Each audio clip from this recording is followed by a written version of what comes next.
Welcome to The Escape with Nick and Adam. My name is Nick. And I'm Adam.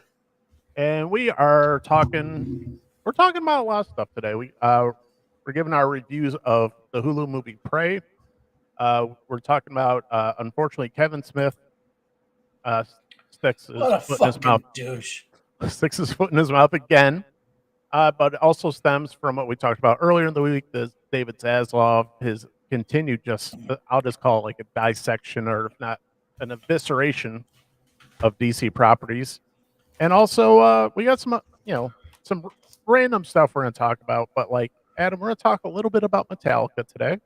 Why? And possibly a little football. So I'm down with the football. Why are we talking about Metallica? We'll get to that. All right. So make me wait. Can't you send me some show notes? I literally just came up with this like 2 minutes ago. I was like, yeah, we'll talk about this because it's one of those, screw it. Let's talk about it now. It's one of those generational things. All right. Okay. So I know you haven't watched, I don't think you've watched the latest season of Stranger Things, correct? Well, no, but I've never watched Stranger Things. Not that I have anything against it. Right. Blah, blah, blah, blah, blah. But so one of the big scenes in spoiler for anybody who hasn't seen the end of, who hasn't been on the internet or seen the last season of Stranger Things, there's a very cool scene where Eddie is playing Master of Puppets. So and Metallica completely has leaned into it. They actually like played part of the segment like at a concert, part of the the Stranger Things show at the concert. I mean, they've really leaned into it. So they've actually been gaining new fans, younger fans. Well, there is a subsection of younger fans who are now trying to cancel Metallica because they find them problematic. It's like, well, that's the thing. Okay, Adam, what would you say was the state of? Hey, Danny, thanks for joining us. What would you say was? What would you say is like one of the big things like about metal music, especially in the 80s? All right. For any one of these people who are trying to fight this, I'm just going to say this. And I'm going to try to answer your question at the same time as best as I can. In the 80s, yes, metal was it was metal and punk rock. You turned to that, and that was the up yours teacher stuff. But once you hear a few of Metallica's licks and rhythms, I dare you not to. Because, yeah, I was all smart ass. Like, why are we talking about Metallica? You know what I mean? But I didn't think we'd be talking about this, like having them relevant. Once they're relevant to you, like, doesn't matter. Just listen to one of their songs. If you think they're problematic, then you probably don't want to save the world as much as you think you do. Because I'm happy you said I'm going to go off the very first thing you said, up yours, because that was the entire thing with metal was they were trying to offend you as much as humanly possible. Right. They did not care about the boundaries of quote unquote good taste. Well, they were trying to offend the A-class societies. You know what I mean? The establishment. Yeah, the establishment. Yeah. People like us were just trying to, offend them too. Well, I think it's one of those things, and it's also one of those things kind of it equates to the football/sports stuff that we might get into a little bit later. We don't normally talk about it, but I'm excited about something. But I like football. Just as a Detroit person in general, we kind of have a hey, screw you mentality because like we usually get disrespected because we think Detroit's pretty cool and the rest of the country's like, shut up, Detroit, we don't like you unless you're like New York, LA, or like Chicago, Miami. It's kind of like Detroit doesn't get nearly as much love as we think it should, even though we kind of know why. But especially like in the sports the sports realm. So we kind of like, because I was thinking about it earlier. I'm like, I don't care for popular stuff that much because I've just got it. If it's popular, it probably sucks mentality, I love popular now, though. I love it. And it's funny because I forget I was listening to, but they were talking about where it was a show and the kid goes to his dad. He's like, "You sold out." He's like, "No, I didn't sell out. I bought it." It's just like right. Just because it's popular doesn't mean it's crap. Like that's kind of the. Sometimes though, popular is crap. I will say that. Oh, don't get me wrong. And that's still my first reaction, mind. if it's popular, it's probably crap. So, Yeah. No, my first reaction is it doesn't matter if it's right, popular, indie, or whatever. It's like, well, this is new. I'm not gonna like it. Like I got that kind of an attitude. Doesn't matter what it is.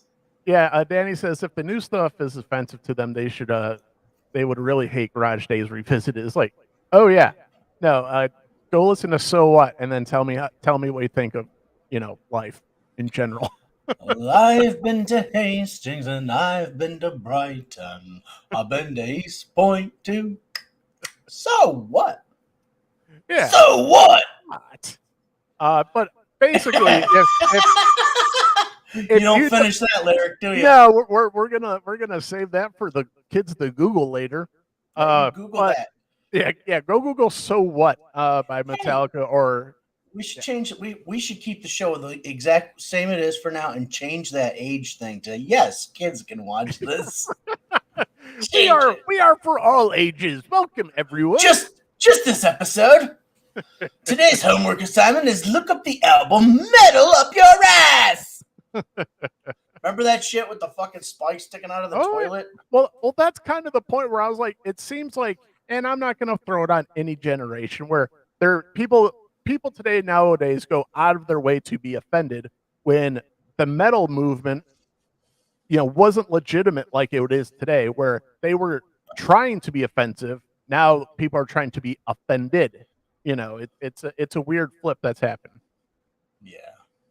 So, but I just thought that was funny. I am personally offended though about something somebody recently said that you brought up a second ago. Yeah, so let's get into it. So, anybody who is in the know as far as the DC stuff or movie stuff, or even if you go on Twitter at all, I think everybody knows at this point the planned Batgirl movie starring Leslie Grace has been canceled by Zaslavs. And I quote unquote, I gotta stop saying quote because it bugs me that I say it too much. But in an article, he referred to the movie as irredeemable and potentially damaging to the brand. There was something else he said too, which his comment referenced back to 2017's release of Justice League. Okay. He said, "We will not release a movie that's not ready just for a quarter." He didn't mean to make an extra quarter. He didn't mean to make an extra dime. He meant the regime back in 2017 that was headed by Kevin Sujihara.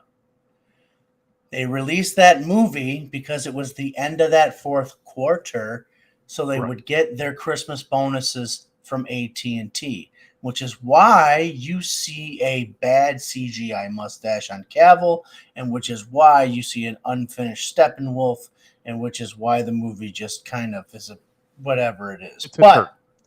It's a turd.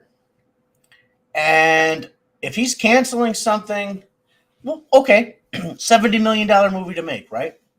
There's more money involved in marketing it. Right. At least another $70 million. At least. Right. Marketing it, getting it ready, and test audiences are already saying it sucks. So they don't want to hurt the brand.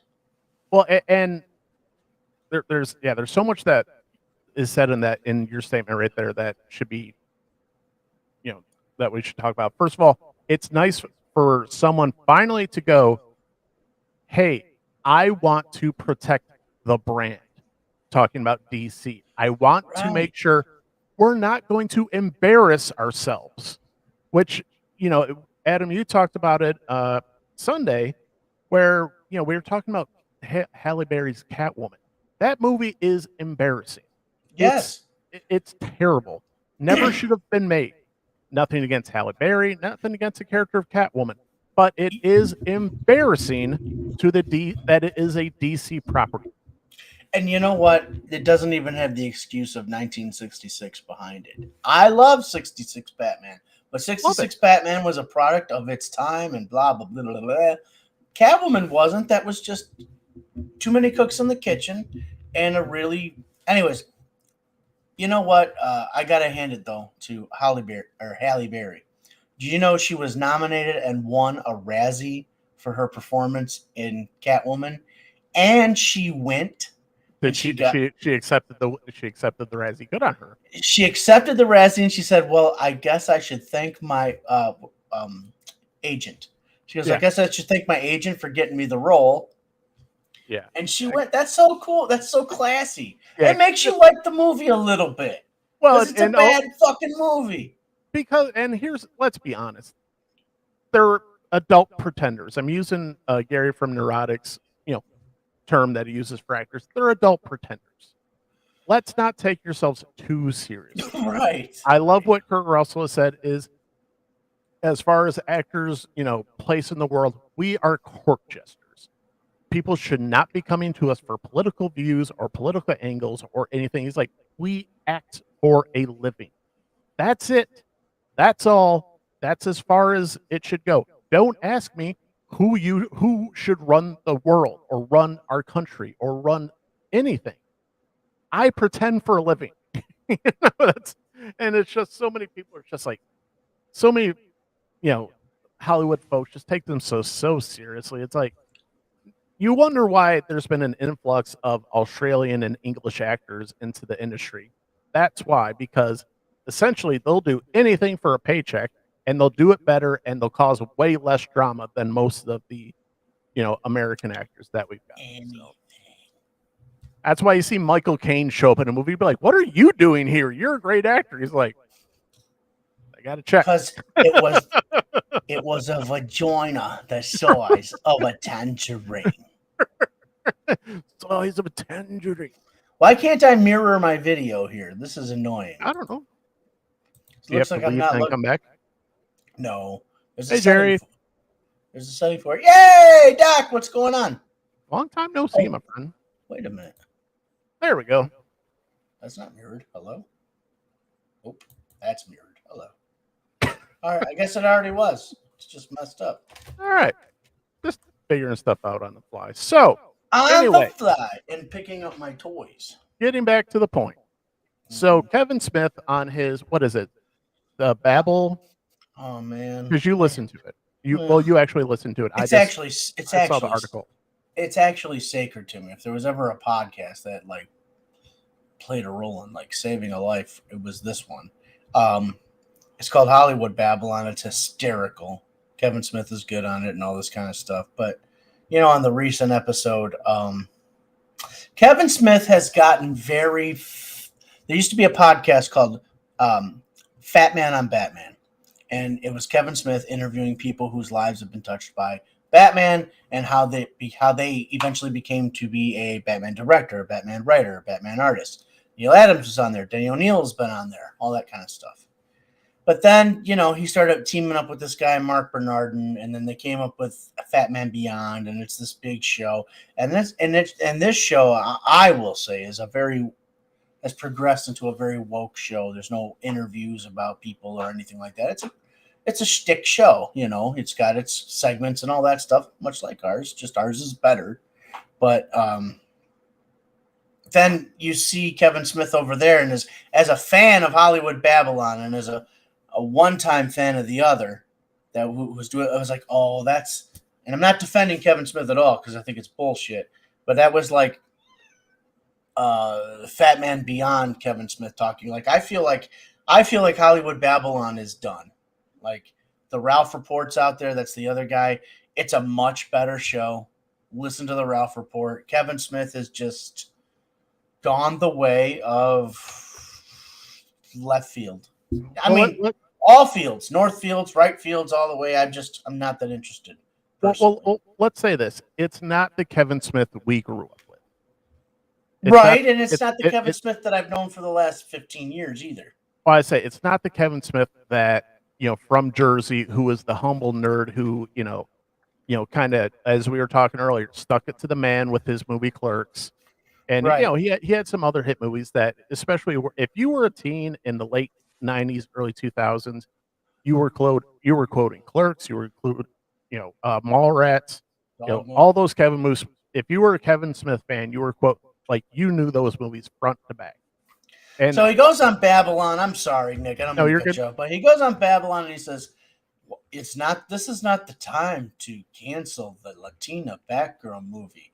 That is a racist fucking statement in and of itself, because Leslie Grace was fucking playing Batgirl. She wasn't playing Latina Batgirl. There's no such thing as Latina Batgirl. There's no such thing as white girl Batgirl. It's fucking Batgirl. There's not one or the other. It's all inclusive or it's fucking nothing. And she was playing Batgirl, and he had to make that statement because all he wanted to do was make some waves. And yeah, it rubbed me the wrong way because, yes, I did want to see this movie. Yes, I am a fan of Birds of Prey, even though it's a horrible movie, and I'm glad it's not going to exist in the MCU anymore. But at the same time, I was interested to see what they were going to do with this, but I understand why it has to be done. I understand why this has to be done, why hard decisions have to be made. And race was not a fucking decision, and this is one of the most ignorant things that you could possibly say. Amen. Show's over. Yeah. All right. Good night, guys. That was fun. 16 minutes in. Good night. No. And here's the thing: if Zaslav thought he could make a dime off this movie, he'd have put it out. He's like, "Oh, it's 9% done. Whatever, no big deal." But no, he said it's embarrassing. We are not putting this out because it's an embarrassment to DC. We're not going to put a movie out that's not ready just to make a quarter, not a fucking nickel dime, a literal fiscal quarter, to make a deadline of a fiscal quarter. That's what he's. Yeah. That's good business sense. It will damage what we're trying to do. But what Kevin Smith said is what we just don't need, man. You know, all that does is create divisiveness. It's divisive, and that is unfortunately the Hollywood mentality, where people won't say, well, and Adam, if you finish off the quote, he's like, I don't care if it's, and his own words, I don't care if it's dog shit. Those guys, talk about the directors, they made a good movie, they worked on Miss Marvel's, yada yada yada. The movie should be put out. Yeah, I saw that too. The fact that he even said, I don't care if it's dog shit, then you lose all credibility. You've lost all credibility. Right. Because you're only representing that union of people. Well, that's what I said. I think it's becoming like, I don't know if he has a personal relationship with the two directors. I apologize. I can't remember their names right now. I highly doubt it. But if it's one of those things where you lose all credibility with that one statement alone. If you say, and especially with me, because, and I think I'm much more willing to be a little bit more, go a little bit harder on a project than you sometimes, because if I see a piece of dog shit, I'm not calling it anything other than a piece of dog shit. And I'm not going to like it just because, Adam made a movie. Well, hey, Adam, I love you, but you made a dog shit. You made a dog shit movie. Yeah, I mean, I'll make you buy me good stuff, Yeah. just to make up for insulting me all over. I'll buy you ice cream later. It's fine. It's cool. It's cool, Tiger. Peanut butter ice cream after butter and chocolate, homeboy. Peanut butter and chocolate. Yeah, because coffee is for winners. So not at nighttime. not coffee, but I'll tell you what. Full disclosure, I do love coffee at nighttime, but yeah, no. I gotta get up early. See, that's the thing. I can pound some caffeine and still just go to sleep. So I've known people like that. I'm not one of them. I can't go to sleep normally. Yeah. I'm usually right around 10:30. That's when the whole body just goes.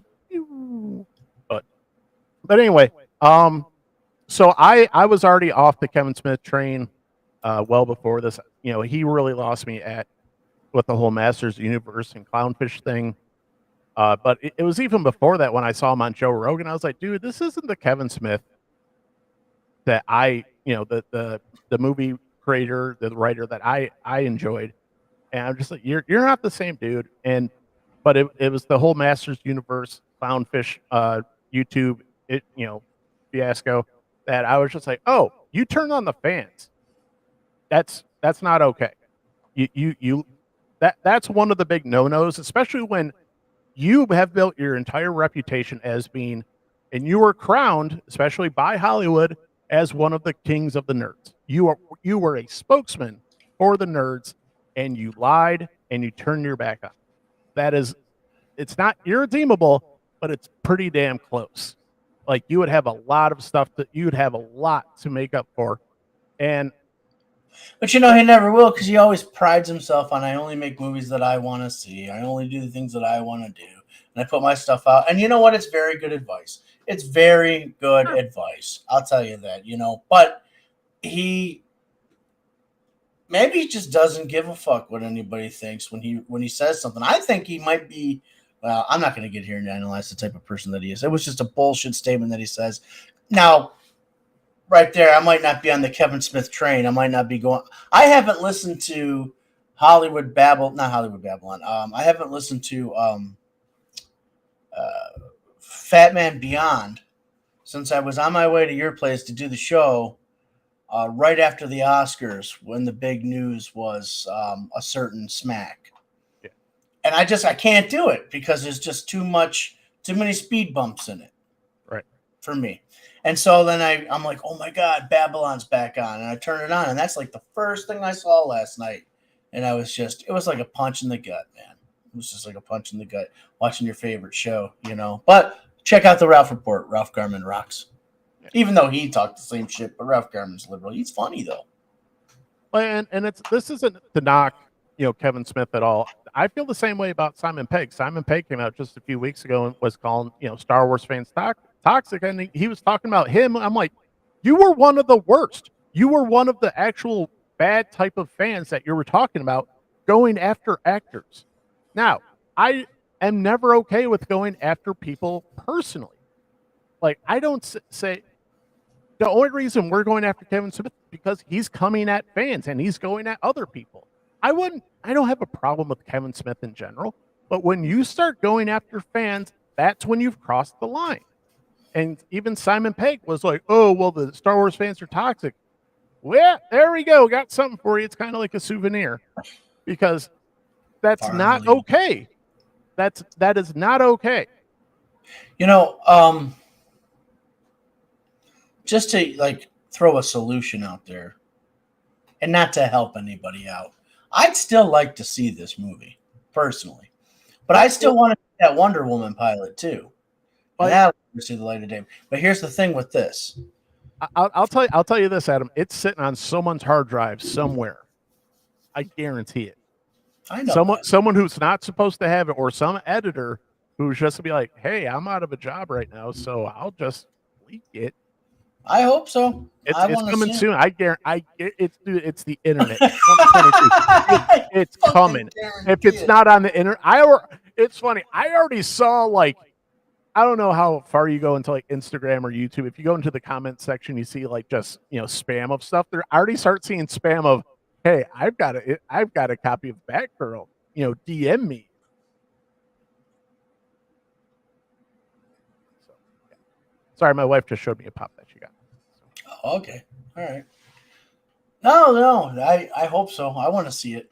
I want to see it. I don't, and I'll be respectful to it too. Well, that's the thing. That's the problem. I was like, I would never go off Leslie Grace. I would never. It was never Leslie Grace is this or Leslie Grace is that. It's usually, hey, it's usually a culmination of things that makes a project bad. It's usually poor directing or writing.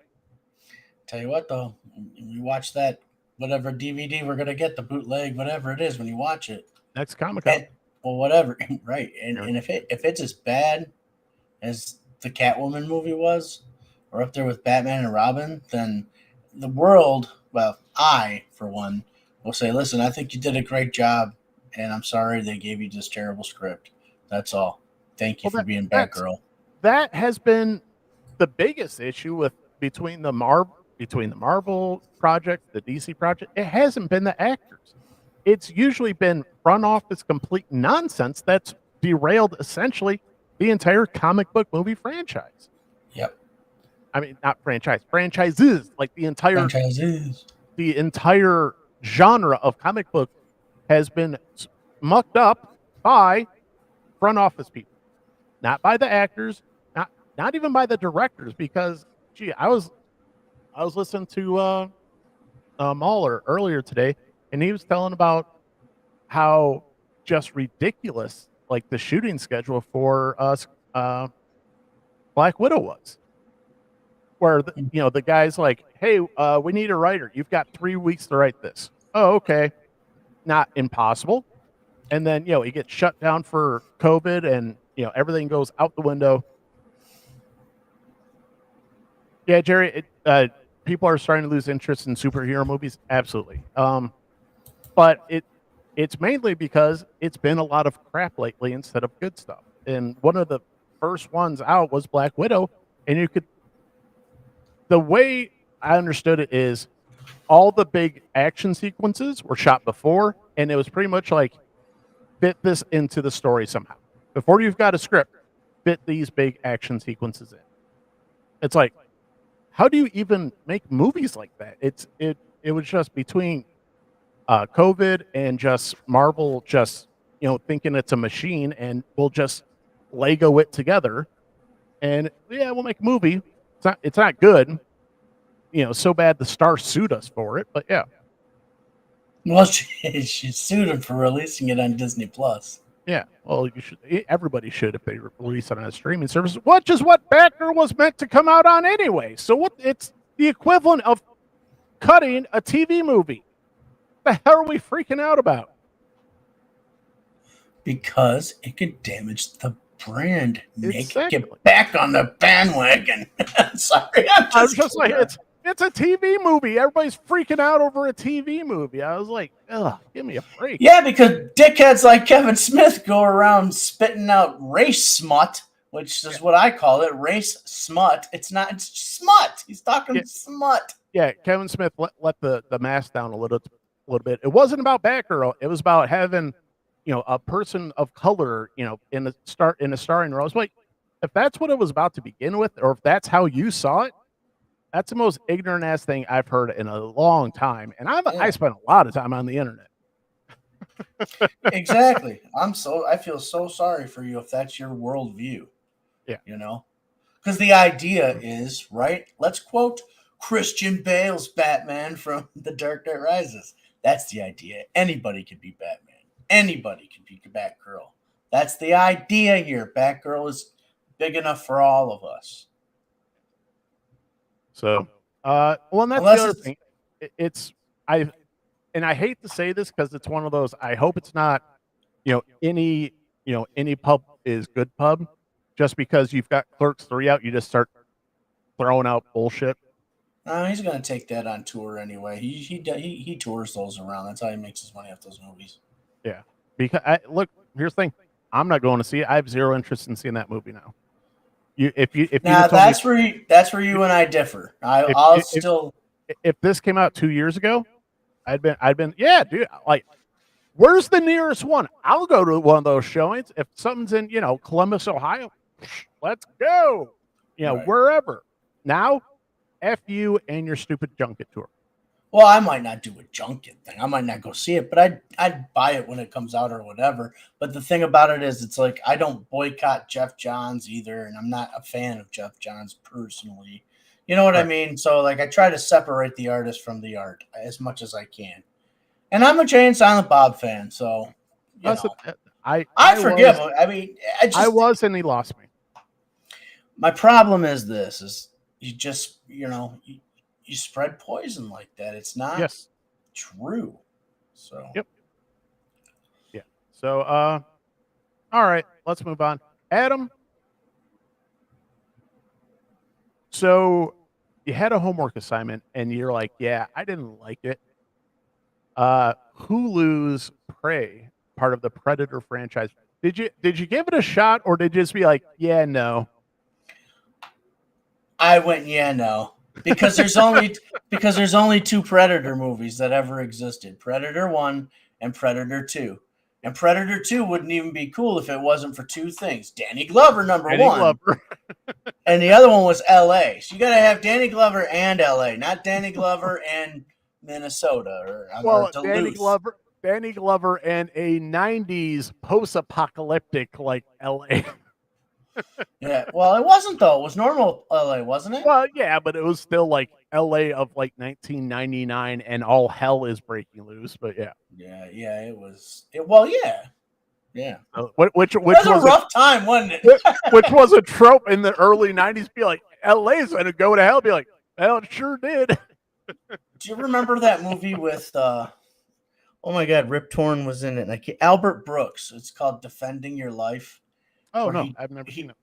Well, he dies on his birthday. He crashes into a bus in a brand new BMW he bought for himself as a Christmas gift or as a birthday gift. And he gets to the other side, and it's all like he's eating his food, and he's like, "This is really good. Oh, did you make this for me? It was made just for you." And all this kind of stuff, and everything tastes good. All the beds are comfortable. But he's got to defend his life. He's got to have a lawyer and everything, because if you lived your life without fear, you got to move on. And the funny part about what we're talking about is I don't know anymore. There was something that you said that made it connect, and I lost my train of thought trying to remember his name, Albert Brooks. So. All right, so I'll do my quick take on Prey. So, all right, so just some quick info real quick. So, obviously released this year. It is an hour and 39 minutes, so it's not too long. Directed by Dan Trachtenberg, written by Patrick Basin, Dan Trachtenberg, and Jim Thomas. Stars Amber Midthunder, Dakota Beavers, and Dan Legro. So the origin story of the Predator in the world of the Comanche Nation 300 years ago. Naru, a skilled female warrior, fights to protect her tribe against one of the first highly evolved predators to land on Earth. So I had a lot of misconceptions about. I didn't care for the promoting of the movie because it looked like a woke take on the Predator franchise, where a woman is better than everybody and can do no wrong, kind of Mary Sue-ish. But that's not what happened. I was pleasantly surprised where she's a young lady in a tribe who wants to be more than she is. No problem. So she wants to be a hunter. Okay, that's fine. But her mom's like, hey, that's cool, but you haven't killed anything and we need to eat. So I don't care about you wanting to be a hunter. Go do something else. Go be productive.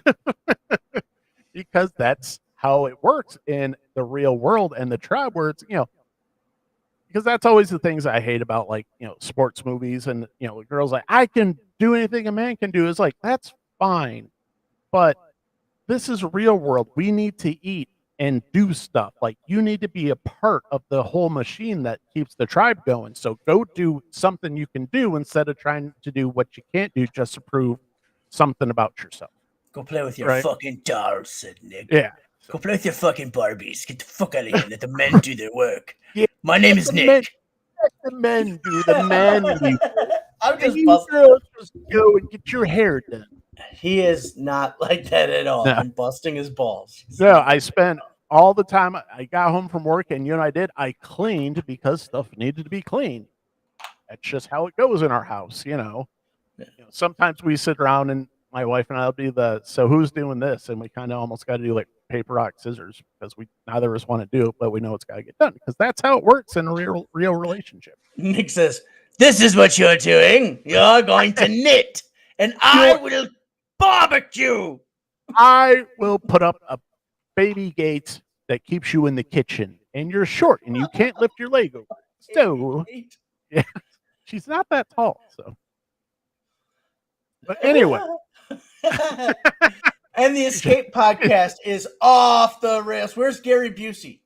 Yeah, damn it, Busey. But anyway, no, that is not how it works in our home. But overall with the movie, I was pleasantly surprised. There's a lot of good action scenes, some really cool introductions to the character. We're getting into spoiler. We're going to be some spoilers. If you haven't seen a Predator movie before, then there's an alien, he kills things. That's about the gist of it. But it does take place in 1719, and it involves the Comanche tribe. And kind of disappointed I didn't finish watching it. It's not bad. It's not as great. Soon as I saw the girl throwing the hatchets at the trees, I'm like, he's making me investigate woke stuff, and he knows I don't want to do that. and I'm gonna miss the Sandman tonight for this. Adam sent me a text. Adam sent me a text. He's like, "Are we just watching it because it's got a girl protagonist?" I said, "Okay, that's offensive." So I was like, "Are we trying to nitpick this movie?" I'm offended that you would think that's the way I would operate, but that's how from all the marketing, that's how I thought it was going to go, and that's because that's where a lot of stuff is going. It's going to be a lot of. You see it. You saw it way before you told me to see it, so I know that. Yeah. We were out of town, and I was just like, after a few days, like family, like, what else are we going to do? I was like, hey, this movie just came out. Let's watch this. And that's all I had. But yeah, overall, I mean, it was a pleasant surprise. It does nothing to like invigorate the sci-fi genre at all. It is just a nice action, turn brain off, don't think too hard, and just kind of enjoy it. It's not too bad. It's got some really nice action scenes. How they introduce the Predator is pretty sweet, actually. One thing I do I love the design of the Predator. I posted a picture on our Instagram. Let me pull it up real quick. But I really, really enjoy the design of the Predator in this one.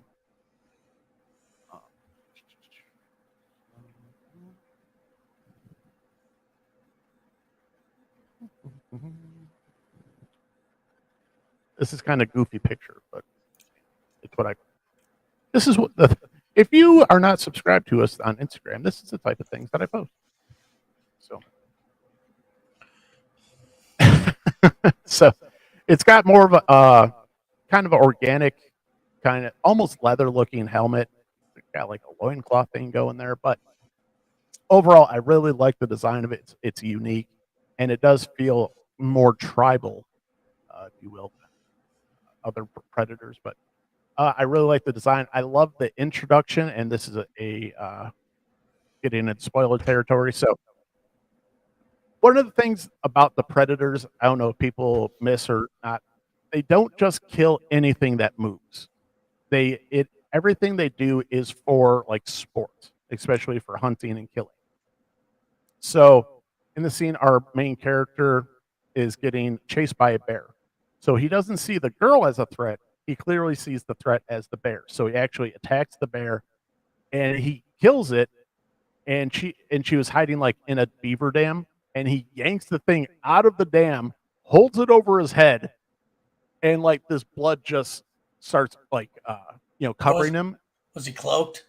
Yes. So it's just blood floats pouring over him, and it's like, it was pretty metal. But it's fucking metal, man. Yeah, it was pretty freaking metal, if you ask me. But yeah, it was that was pretty good. And there are some like I said, it's turn the brain off, enjoy the movie. The 95-pound girl beats up a handful of French hunters. Now wait a minute. Now how can people always say that shit? But like Bruce Lee beat people up all the time. Because Bruce Lee was at the pinnacle of training in martial arts. This girl was 95 pounds and sucked at the beginning of the movie. And the only way she got good at quote unquote hunting is she had her father's tomahawk and she tied a rope to it. And that made all the difference in the world. I kid you not. Turn the brain off. Don't think too hard. That's where I'm like, sounds like some fairy tale stuff. And I like fairy tales. Someday in the future, somebody's going to, you want to hear the stupidest question in the world? Yeah. We're going to cue it up and be like, so why does everybody doubt that some little lady can beat some guy up when Bruce Lee did? Well, you dumb fuck. And also here's the thing, like I am no martial artist at all, but I did train jujitsu, and I have gotten my ass handed to me several times by people not as big as me. Because when you have proper training and know what you're doing, it's not too difficult to whoop someone's ass.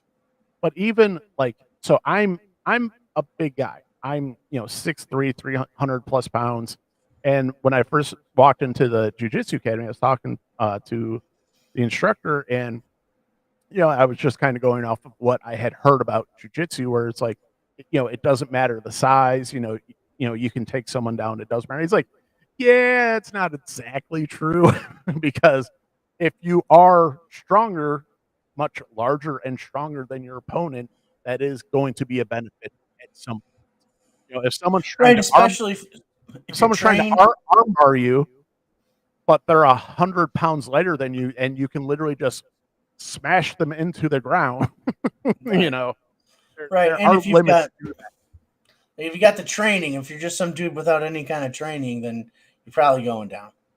Well, it's the equivalent of like the UFCs in the beginning. I don't know if you ever sat down and watched like UFCs 1 and 2.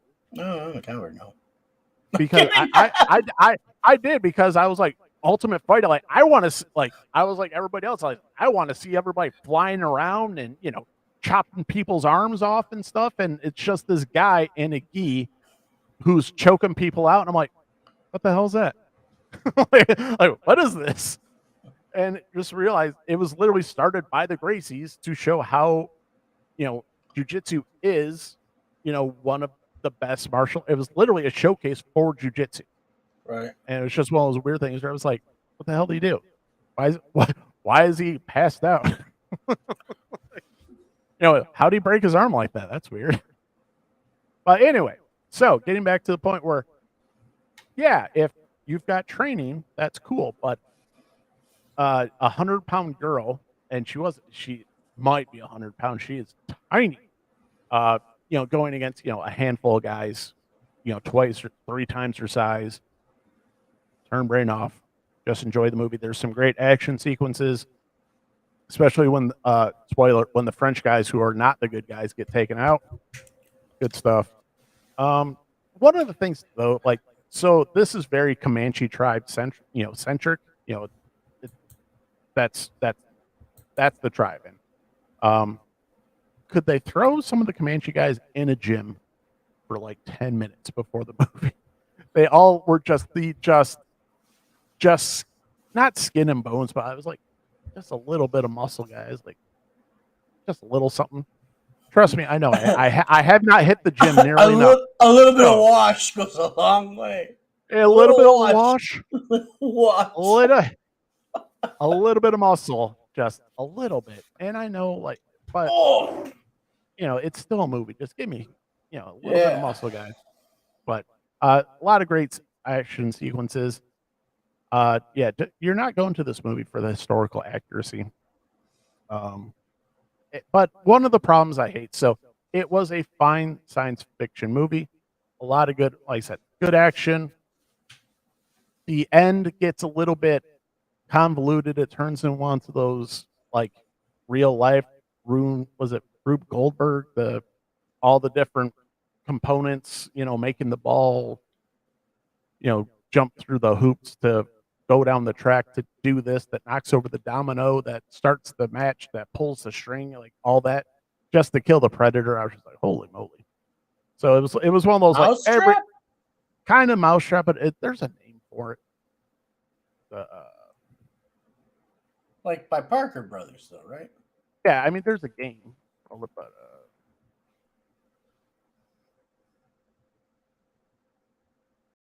Rube Goldberg, I was right. Rube Goldberg machines, named after American cartoonist Rube Goldberg, is a chain reaction type machine or contraption intentionally designed to perform a simple task in a direct and impractically overly complicated way. So, but yeah, like Mousetrap. But that's an example of a Rube Goldberg machine. So that was the way that she ended up prevailing at the end, is because all these certain things had to go in such a right way just to take the guy out. So wild. So, but anyway, but here's another thing that drives me nuts about the press afterwards, because now it's turned from, hey, it wasn't a disaster, cool, but now like this is the first all Comanche cast, and this, I was like, I don't care about that. Like, you had a good movie. Don't screw this up. You know what, though? They've been doing that, too, forever, though. I mean, the Slumdog Millionaires, and even in the 90s, though. Even in the 90s. It's like, and it's, I've never... First, it doesn't make sense. It's stupid. I apologize if offending anybody, but I think it's absurd when they do that. And one of the things that one of the options in the movie is you can have the entire audio in Comanche, and I'm like, who's that for? Like like two people that speak Comanche and understand. I'm like, I don't know. I just look. I apologize, insensitive or whatever. But I was like, just give me the stupid sci-fi movie. Like, this isn't a Triumph. You made a Predator movie that wasn't garbage. Move on. And potential sponsors, remember, we are from Michigan. Yeah. So anyway, is it a watch? Yeah, go watch it. Go check it out. It's fun. Like I said, turn the brain off. Enjoy the action. You'll see. I think they even have the flintlock pistol from the second one that they tried to tie in that way, and I'm like, all right, whatever. Well, folks, I have to draw a line in the sand. Literally sand. I'm not watching shit until I finish Sandman. That's all I have to say. I've only watched the first episode because you got me watching that with dopey stuff yesterday, and I fell asleep. Got me watching the movie I didn't watch, so blame it on me still. You got me watching that dopey stuff. So, all right, yeah, I made it halfway through episode 3. We do get introduced to Joanna Constantine. Oh shit! Stop! Don't tell me anything. You already know she's in the show. I know that. But... I wasn't gonna go any farther. I was just gonna. That was just more. Go watch them. Go watch. Coming from the guy who's like, if you watch this show, it's about spoilers. Man. And I'm like, shut up, Nick. Don't tell me any spoilers. I don't like her jacket. I'll say that. You don't like her jacket? Yeah. I saw this cosplayer one time. She did a Constantine. That's great. Yeah. Yeah. We'll talk about it. We'll talk about that later. But this thing will be wrapped up for me by the end of the week. Yeah, I say I don't like.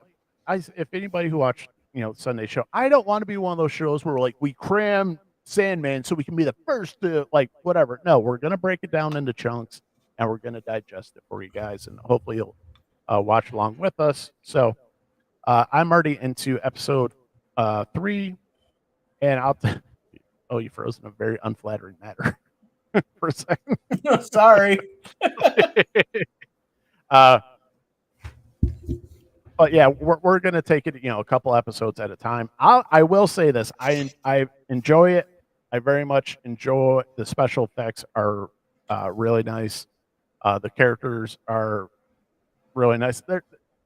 They do a proper job of storytelling where there's a stupid character like in the second episode, and within 10 seconds, like you feel bad for that character.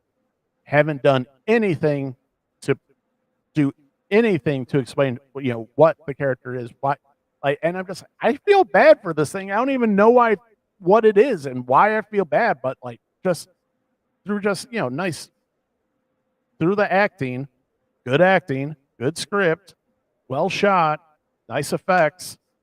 I stay focused on the story. I'm focused on the character in front of me, sitting there and feeling bad for this imaginary character. So I will say I like it, but it is a slow burn. There is not action. Yes. So if you think this is your typical comic book action all over the place, this is not it. It is very character driven, very story driven, very dialogue driven. Can I ask a question? Yeah. Just one. Has he gone to hell yet? No, he's close. I think he's close. Okay, so that's all I needed. You'd already known. You'd been like, oh yeah, yeah, he's for there. Yeah, because he's interacted with a demon. I'll say that. Yeah. But yeah. So far, Sandman, enjoying it. Slow burn, but like I said, just enjoying it. And that's what it like. I assure you, it's supposed to be. It's not one of those meant to be, just burnt through like most streaming shows, like just jam through it. This isn't that type of show. All right, Adam, is there anything you want to talk about? Yeah, Blue Beetle and Boaster Gold showed up today, nice. but I didn't take them out of the box. I didn't have time. Okay. There is one thing. Bear with me for 1 second. There is some interesting new movie news that keeps popping up. Find it real quick. That involves a potential Spawn movie. What? Yeah. So Span. Right, that Span. so Jamie Foxx is talking about Spawn. So I knew it was rumored that he was supposed to be attached to it, but he's talking about it. So like 2017, it was supposed to be him. Yeah. Yeah. Yep. So Long gestating Spawn reboot. Yeah, Jamie Foxx's Spawn reboot. He's been planning with Todd McFarlane. Is still in the works. Yeah. So this is for a movie web by Jeremy Dick. Oh, did you see that? A vibe similar to Joker. Yes. So Jamie Foxx teases long gestating Spawn reboot, compares it to Joker. Jamie Foxx says it's Spawn reboot, as he's been planning with Todd McFarlane, is still in the works, and that will have a vibe similar to Joker. Not sure entirely what that means. I think it means a vibe similar to the HBO series too.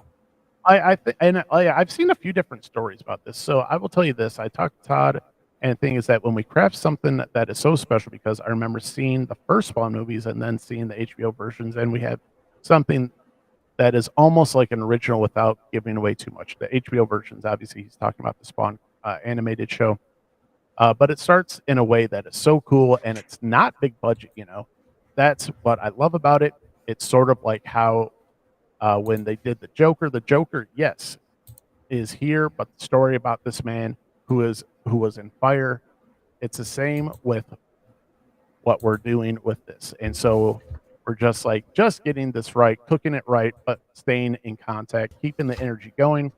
And when we lay it on you, there's going to be some moments where you go, oh man, you've been watching everybody shoot their shot, and now we're getting ready to shoot ours. So, exciting news that, like I said, this movie's been on, it's been on our radar for, ever.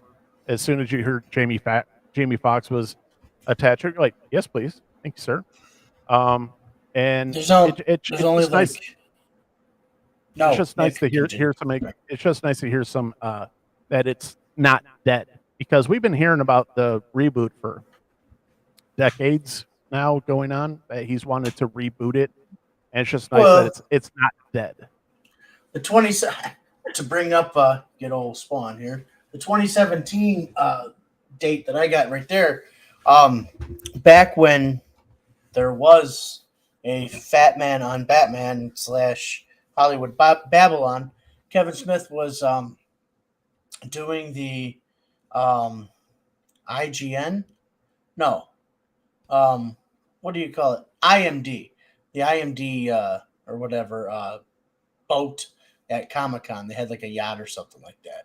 And he interviewed Todd McFarlane, and Todd McFarlane and him got to talking, and he said, yeah, I got this great idea for a script and this and that. He goes, well, why don't you go over there and talk to the guys at Blumhouse? Man, they're always looking for somebody, blah, blah, blah. So he did. He went and talked to the guys at Blumhouse, and then like a deal started. And then within a year, it started to cascade. You started hearing about Jamie Foxx is attached to it and everything. And then all of a sudden, it was like nothing. Now, there is I don't know if you're familiar with Dirty Laundry with Tom Jane, how it was like an 11-minute Punisher movie he did for the internet. It's really sweet, but there's like a 11-minute type Spawn movie too done, and it's out there. It's really good. If I can find the links, I'll send them to you. Yeah, there's a few things. It's weird how shorts end up becoming turn into full projects. But here's another one came out because the article we just read is 3 days ago. This one's from 1 day ago.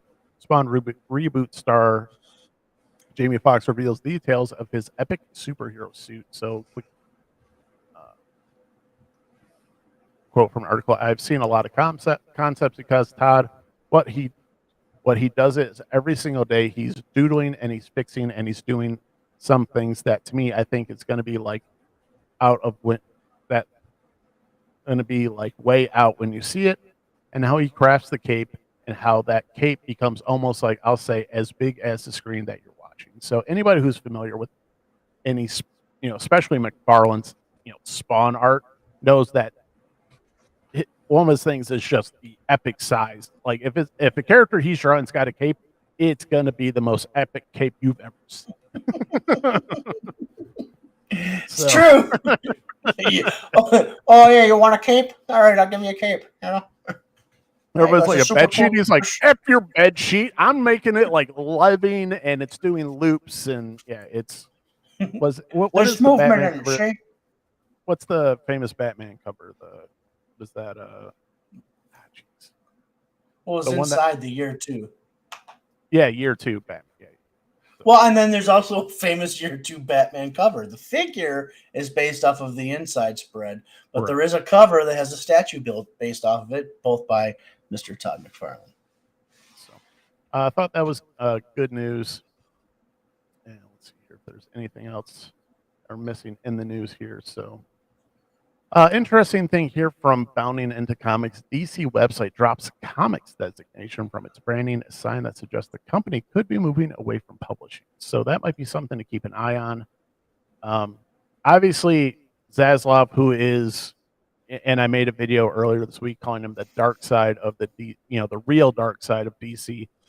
How is he not the bright side, though? I mean, well, here's the thing. It's going to be the next couple years are going to be painful if you're a DC fan, because it's going to be literally shedding all the weight.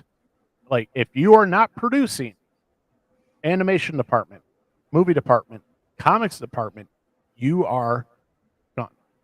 So, and it's that simple. If you are not, it ought to be. If you are not performing, you are gone. The end.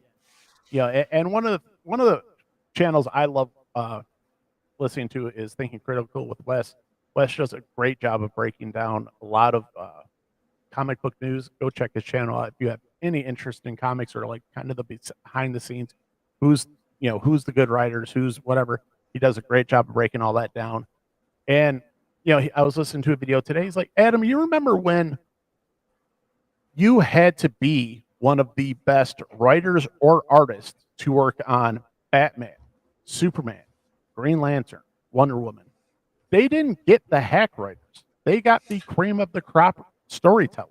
Yeah, you didn't just get anybody unless you and then if you wanted like fresh blood, like that's how Denny O'Neil ran it. He wrote it for the longest time. Then like Denny became the editor of Batman, and he used to get people that would come into him and say, what's some advice? How do I make your Batman come to life? And he would be like, that's all. I didn't need to hear anymore, and I didn't want to hear from them anymore. I wanted their Batman. I didn't want my Batman. I did my Batman. And when they needed young blood and stuff like that, that's how they handled things. Well, it was, hey, if you're working on one of those titles, you're the best. Now, if you want to get there, yeah, you got to prove yourself on some of the lower books, and then they'll elevate. But now it's just like, oh, you get a Marvel paycheck. Oh, you can write a book. You can write X-Men, whatever, no big deal. Because they don't have people in there that are comic book people anymore. No. If you have read comics in at least the last 5 to 7, probably going on 10 years, it is not a meritocracy anymore. It is, you are essentially an activist who also writes. Let's be honest. So right. It's not, you are not getting the quality stories that made us as comic readers, when we were teens in the, early 90s, mid 90s. You're not getting those stories anymore. Check out the new 52 Wonder Woman. Check out the new 52 Batman. Check out the new 52 Superman and enjoy your life. All right. So I'm a man of my word. Sorry, couldn't help that one. Wow. Oh, Heath Ledger there tonight. Yeah. People would. Yeah. All right. All right, bedtime. Is it bedtime? I'm just. All right. So there is one thing, Adam. What's Like I said, we live in Michigan, and we live we'll call it the.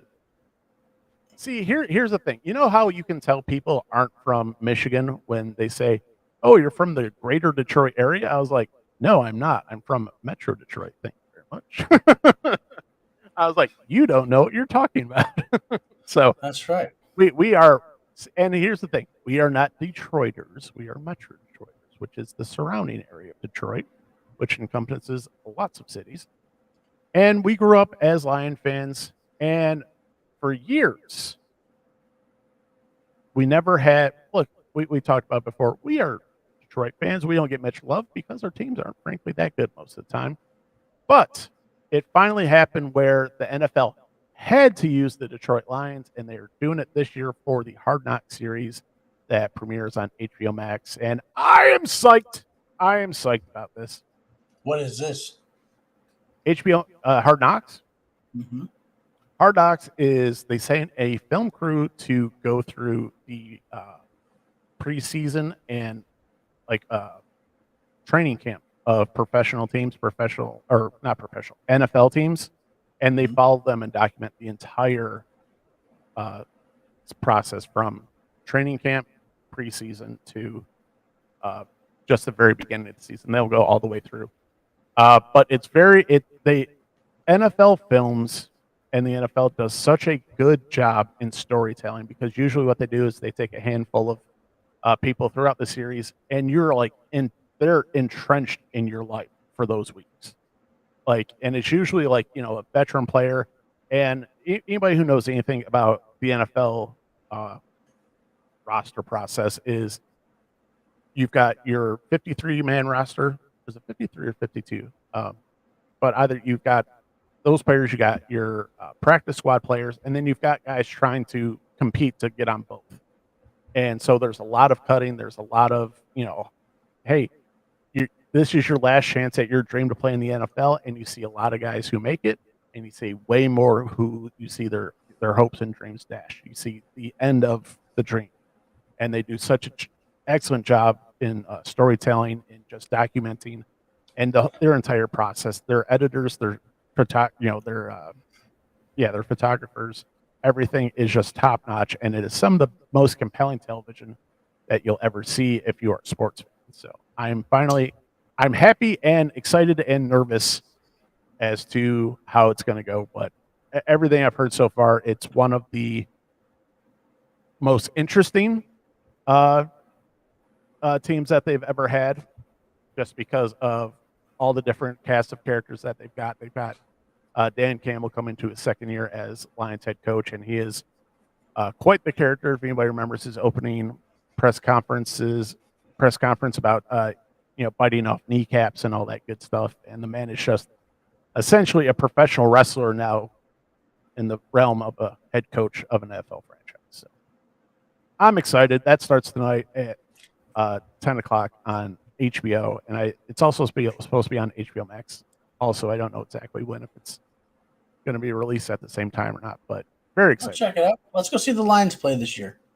Yeah, it's nice where I'm in a spot in my life where I'm not completely priced out of going to NFL games anymore. Because for a long time I was like, well, that was fun. Right. That's not happening. Because especially if, when I was younger, a few years ago when I had my son and my wife, it'd be like, oh, well, tickets are going to cost about $300 to $400. And then, by the time you get down there, do the whole experience, it's going to be $500-$600 trip. And I just didn't have that. So it's nice where, if we just went, we could swing it. My wife has no interest in sports, so that's cool. All right. But yeah, it's Hard Knocks on HBO/HBO Max, and is definitely on my yes, it will be as soon as it is released. I will be watching it. I'm gonna check it out too. So, all right, Adam, is there anything that you're reading? No. I'm not gonna watch TV anymore after Sandman either. I was like, I'm locked in. No, after Sandman's over, I'm going straight into action figures. There we go. So, all right, Adam, I think it's time to wrap it up. And I just want to thank, we picked up some more subscribers. Thanks so much for hanging with us. And want to thank all the other subscribers that we had before and all the people that have been watching us, new, old, whoever. Just want to thank everybody. If you haven't subscribed yet, please, if we've earned your subscription, please hit the subscribe button on YouTube. If you want to follow some of our content over on Facebook and Instagram, that's where you can probably interact with us the most. We post a lot more nonsense over there. And also, if you are a podcast listener and want to listen to us on your favorite podcast platform, you can go check us out there. We're on Spotify, Apple Podcasts, Amazon Podcasts, and I have not put the Google Podcast logo up there yet, but we're on Google. And also, since we're on Amazon, we're also on Audible. So go check us out. Any final words, Adam? Just be good to each other out there. Grab the door for somebody today. Hold it for them for no reason. Have a good day. It's my favorite thing. It's like, kindness is free. And the guy's like, what's it cost me an asshole? That Venmo you? It's free, isn't it? All right, guys. Thanks so much. And good night, America. Love you, Planet Houston.